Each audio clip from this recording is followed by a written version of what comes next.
Welcome to ASIA Universalis. Using a mod that is linked in the description, I have voided all the provinces in the world outside of what the game files call Asia, and I'm giving them huge colonial buffs. We're gonna see who comes out on top. With no late game European powers to dominate the Asian continent, we are likely to see some underdogs shine, and I know that you guys like to see an underdog doing well in these videos. If you didn't know, you can get early access to all of the videos on this channel. Just check out the Patreon and consider supporting using the link in the description. And while you're down there, make sure to subscribe to the channel and ding the bell so you don't miss out on new uploads. We've done Europe only, we've done Africa only, and now it is time for Asia only. Again, Colonize Pls will be available for basically anybody who has coastal land that has colonies that are available or a blank province next to them, like no guy over here. These are lands that will allow them to get a colonist. Also, I know for a fact I'm going to get this comment in the game. This is considered Europe. All of this is considered Europe, and that is why it's voided. In the game, I know it's not Europe. You don't have to tell me. Actually, I'm going to ask you to tell me, is this Europe over here? Is this considered Europe over here? Please tell me in the comments below. But you guys know the drill. We do it every time. Speed 5, unpause. And if you are looking for some authentic and engaging war simulation after this scenario, I highly recommend you check out War Thunder, the sponsor of today's video. War Thunder is the most comprehensive vehicle combat game ever made, featuring more than 2,000 different vehicles ranging from tanks, planes, helicopters, and even ships in total war fashion, including all aspects of combined arms. Great care has been taken by the War Thunder devs to provide you with obnoxiously detailed unit models all the way down to their individual components. Nice. And I didn't even mention it yet, but the game is free to play and is available on PC, Xbox, and PlayStation, both newer and older gens. War Thunder offers fast, action-packed PvP gameplay that allows you to control vehicles that cover over 100 years of development, ranging as far back from the 1920s, so all my history buffs can certainly find something to appreciate. If you're a graphics snob, then War Thunder has you covered with breathtaking visuals in 4K resolution and authentic sound effects and music to keep you immersed in the game's atmosphere.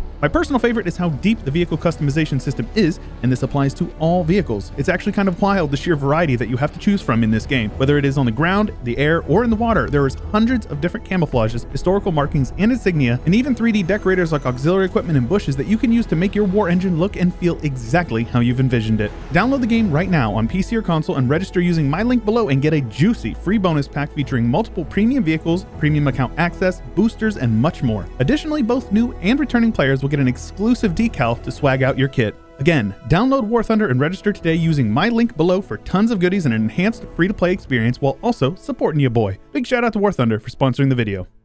Now, obviously, certain people are going to have bonuses first. Obviously, like these guys up here, Ceylon, Mongolia, Oirat, Uzbek, they all get to push north. That makes sense. Though I know last time we did Africa, a lot of people avoided Europe, and I think it's a hard-coded behavior for the AI. So I'm not exactly sure what's going to happen with that. I do think we're probably going to see Rum form again, as one of these guys managed to make their way over into Constantinople and whatnot, but only time is going to really tell. 3 years in, and the Mamluks are pushing very quickly into Egypt. No surprise there, but they're making their way through, and it looks like they're probably going to be the strong nation here because they get the entire Nile Delta and the Nile kind of river valley to themselves. There's a lot of development over here. And the Mamluks being aggressive as well, attacking some guys over here, though it looks like their ally of Yemen is going to be direct competition with them. We'll see how things go with that. The Mamluks are also over into Tunisia in northern Africa, so it looks like they are going to definitely be the hegemon of the area, but we'll see if they can hold on to that power. And this is not a war for tributary, this is actually a conquest war by Ming. They're attacking over here. I don't know if that's going to go well for them. They do have some mandate and they do have some growth, but I'm not sure if this is a good move for them, but more tags means more colonization, and I'm not going to say no to more colonization. And we've already got plenty of people that are making their way over into the lands of Australia. All these guys are from Southeast Asia: Bali, Sambas, Brunei, and Butoni, just to name a few. And Batoni over here controls all of South Island and North Island. They are making their way up there, but there's a couple of guys that they have to compete with. About 8 years in, Ming is still obviously the #1 great power, with the Mamluks in #2. There's no surprises there. Timurids in 3, with VJ actually in the 4th spot, looking pretty good, followed by Jampur, Bamanes, QQ, and then Ashikaga in the 8th spot. Actually, I never thought I'd see Ashikaga as a great power, but that is a thing. Though I do think that as AQ continues to get this Turkish lands over here and develop a bit of a kind of power base for themselves, and if they can fend off the Mamluks and the QQ, I think AQ is probably going to be one of the pocket picks for the run. It's only 1458, but obviously the Siberian frontiers are all filled in, but there's actually some wars going on over here between Uzbek and Oirat and their subject of Mongolia. Now, I think this is one of those hard-coded AI things. Nogai has not been colonizing, and AQ stopped right here at the Karaman border, and they just haven't done anything. So that's pretty disappointing, but I don't know exactly how it's going to go moving forward, so we'll have to wait it out and see. Meanwhile, the Mamlukian Maghreb filling in and Al-Andalus being reclaimed over here under the Mamluk banner, so that's pretty cool. They've pushed over into Europe, so that is a big thing. And meanwhile, Yemen over here in the Horn of Africa getting basically all the development, but we do have a Farsi Horn of Africa making their way onto the scene as well. And 40 years in, things are actually starting to pick up. We have Yemen, who has crossed over into the Sahel, and we've even got some Mamlukian provinces over here in the Guinea region. Likewise, the Italian Maghreb continues to grow, but people have decided to start colonizing Europe. You're going to see some blue over here in Italy, as well as in France for that matter. Shirvan has decided that Venice is there, as well as a couple of provinces over here in Italy proper, with Napoli going to AQ, as well as some plans over here on the coasts, and they're actually jumping all over the place. AQ has also decided that Constantinople is theirs, and they're pushing a bit more. It's weird because they actually lost some land over here to the Mamluks, so we may actually see a bit of an exile here for AQ, getting pushed out of Anatolia and becoming the major power in Europe, of all places. Meanwhile, the Caribbean is being colonized by the Mamluks, you guessed it. And over here on the left coast, we actually have colonization going on from a Filipino nation. So we actually have a Filipino California this time around, which I think is pretty sweet. 100 years in, and the New World is filling in with Ming Mexico and Ming Alaska having the largest names, but there is tons of little colonial nations that have formed, from Cebu, Makassar, Bali, Butoni. Even the Mamluks have some colonies over here, so things are filling in. We've even got Mamluki in Colombia and Mamluki in Peru right next to Mamluki in La Plata. So Mamluks, safe to say, have hegemony on the southern continent. They're also leapfrogging around the coast of Africa here in South Africa, all of Madagascar, the eastern parts of Zimbabwe in this area over here, competing with Fars, a very big Yemen, but they're also competing with a massive Rum. So much so that they're actually getting dominated in a war right now against them. Now, I had said this early that I think AQ is probably going to form Rum. It just makes sense. Anytime you see a Turkish beylik kind of rushing across the continent, they're probably going to form them, but we'll see what they can do with that. But currently beating up on the Mamluks, who are the #2 great power, at least last time we looked, were the #2 great power. That's a big deal. And as far as in the north, it looks like Shirvan has taken over the majority of Finland, parts of Sweden and Norway, though the majority of the development in Denmark and southern Sweden has gone to Rum, as well as the majority, actually all of the lands over here in Britain, though Shirvan is England. But this big clash right here, this may be the beginning of the end for the Mamluks, and I'm really curious to see who comes out on top. I assume it's going to be Rum, but you know, only time is going to tell, and I'm really curious as to what's going to happen here. Also, you guys see this? This right here, this is a badge of honor. If you are a parent, you know what this is. Also, it appears the beginning of the end has begun for the Ming. The unguarded nomadic frontier has happened, and the absolute behemoths to the north, the Ming is not going to stand a chance against them. Though they have a lot more men, you got to remember, when they have no mandate here, it basically guarantees that their armies are going to get absolutely shredded in every battle. So it's probably a good thing they've got some colonies over here in the New World, because they're probably going to end up breaking free. And in what might be the most blue world I've ever seen, we have Korea, Nogai, Uzbek, Shirvan, and Rum, and then you can't forget about little Khorasan in the south.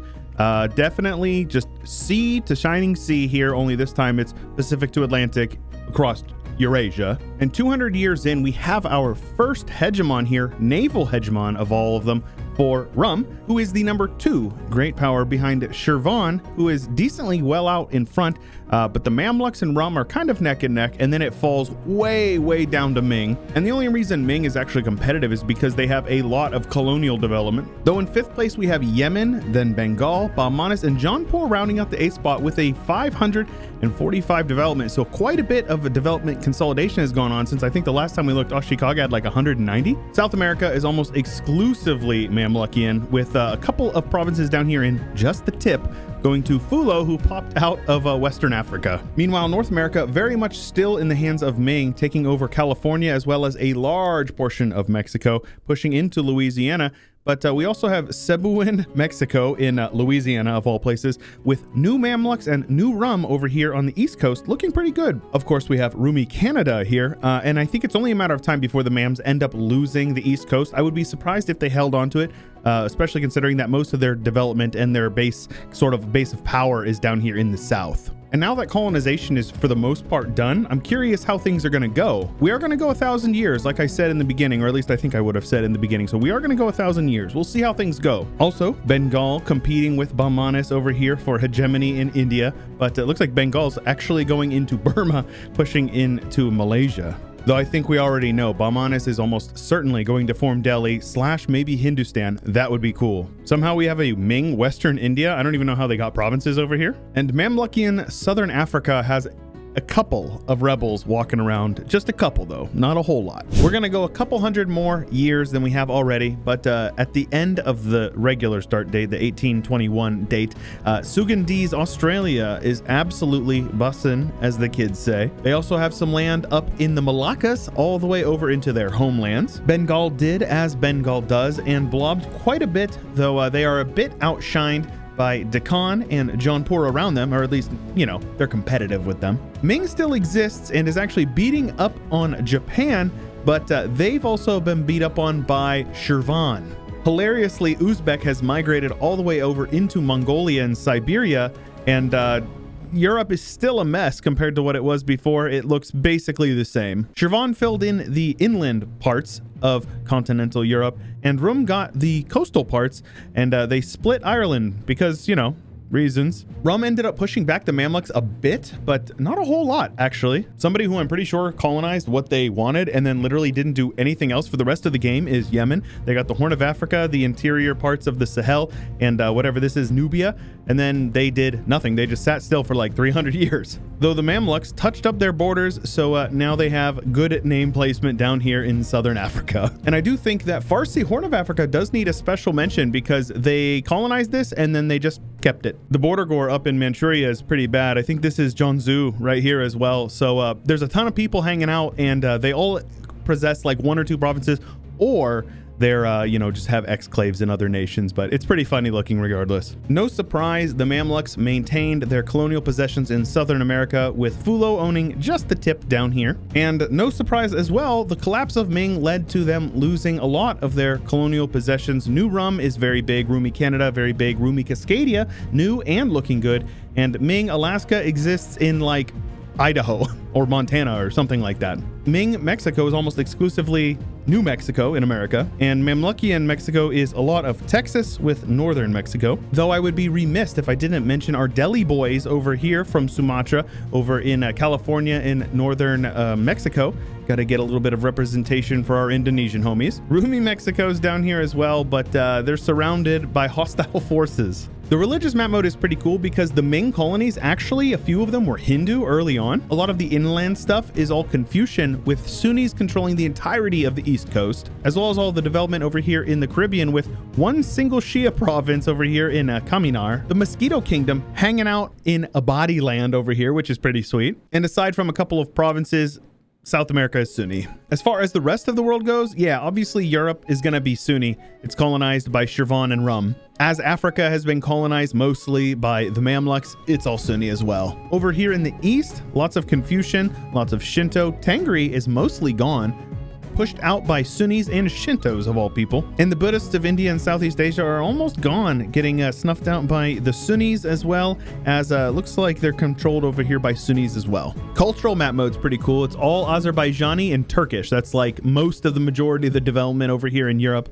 But South America, all Egyptian, North America, Turkish and Egyptian, and Chinese, of course. Other than that, we have Sulawesi, Javanese, and Filipino making up a large portion of the development over here on the West Coast. And South America is Yemeni, surrounded by Egyptian, and then Fulani, apparently. But you can't forget about the Persians over here in the Horn. And after 1,000 years, we have a new champion here. None other than the big green Persia themselves, followed by the great power from Africa, apparently, Yemen, with Bengal in third place, Rum, Delhi, and then Vermont, Japan, and Australia. So 2 colonial nations in the top 8 to round it out, with an economic hegemon of rum still hanging in there. Of course, you would have noticed that the Mamluks are no longer in the top 8. That is because they have lost all of their colonial stuff, and I actually don't know how many provinces they even own anymore. They have a couple of provinces in Southern Africa, Eastern Africa, and Northern Africa scattered throughout, but not much outside of that. The colonial nations of Cuba, Vermont, Illinois, Mexico, and Canada, as well as Alaska, control a decent chunk of the land. But how about that united Central America down there separating Mexico and Colombia? We do still have a Delian, Mississippi, apparently, and we have a United States with their capital in Miami. They have been cut down the middle like multiple times by Vermont for the last like 400 years. They've just been duking it out with Vermont. Canada had a very respectable game, getting quite a bit of land, losing a bit to Vermont here, but they also have some more land in interesting places like Greenland. And apparently we have the Canadian flag hoisted here over the Hagia Sophia in Constantinople. I assume it's a cultural thing and they wanted land from rum or something like that because it is like the same culture as theirs, but very funny regardless. And while we're in the area, we can take a look at a couple of the breakaway states. We have like Ardalan here, Khorasan still exists, Transoxiana exists, as well as Baluchistan, and Delhi over here in northern India hanging in there. Hanging in there would be an overstatement though, because they're probably not going to last for long. Delhi is getting gobbled up by Bengal, as is Deccan. Deccan currently losing a war to Bengal, but can you really be that surprised? China was split between Bengal, Delhi, and Persia, with some Mongolia up here in the north. Korea did okay, and they lost their capital here, exclusively their capital, to Persia, but then one province down here to Japan. This was Yamana for a long time, and they just formed Japan like within the last 50 years or so. That being said, Japanese California is a pretty interesting tag to see, and the Delian Malaccas over here across from, you know, just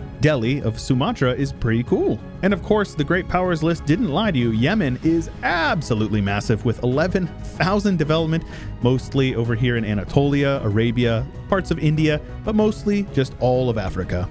The Rumi capital here in this Santon, or however that's pronounced in French, definitely lost a lot of their land, pushed almost entirely out of Anatolia and the Balkans, mostly just existing in Spain, parts of France, Britain, and then northern Europe over here, like Denmark, Sweden. These lands they actually had for basically the whole game. I don't think they ever lost any of this, but they definitely lost some land over here. On the religious front, the world is extremely green. It's basically all Sunni. Of course, we have a couple of exceptions like Shinto over here. We have some Hindu over here for Delhi. We've even got a couple of Buddhist provinces out here in the heartlands of America, but for the most part, it's all Sunni with a couple of Shia provinces sprinkled throughout. Culturally, things wouldn't have changed very much from the beginning here. We have Egyptian and Turkish over here in the north parts of America, with this Zhenghui, which I think is Chinese culture, making up the majority of the inland culture, with the various Filipino, Javanese, so a couple of Indonesian cultures / Malaccan cultures over here. But yeah, Turkish Canada would explain why they were trying to take all the Turkish lands over here, because they want to unite their culture group. That's kind of how the AI is programmed. Safe to say that Azerbaijani culture is absolutely the cultural hegemon of the world, which doesn't surprise me. Persia is massive, but Azerbaijani Persia, pretty based. I do hope that you guys appreciated a little bit of a longer episode here, and especially going a little bit longer. I actually let this game run overnight, and it just so happened to be exactly 1,000 years, well, give or take. I let it run a little bit more when I woke up this morning, but I hope you guys enjoyed. If you did, make sure you leave a like on the video. It really does help out a ton. If you haven't already, you got to subscribe to the channel because you're missing out on a ton of content if you're not. Also, when you subscribe and you ding that bell, you'll get notified whenever we upload new videos, so that way you don't miss out. We also send out pings in the Discord for new episodes as well, so make sure you join the Discord. Join the subreddit, follow me on my Twitter. Those things are linked in the description. And for early access to the videos, like I would have mentioned in the intro, you can join my Patreon and support me down there. Get a little something in return. But anyway, that is all I've got for you for today. Till next time, guys, stay chill.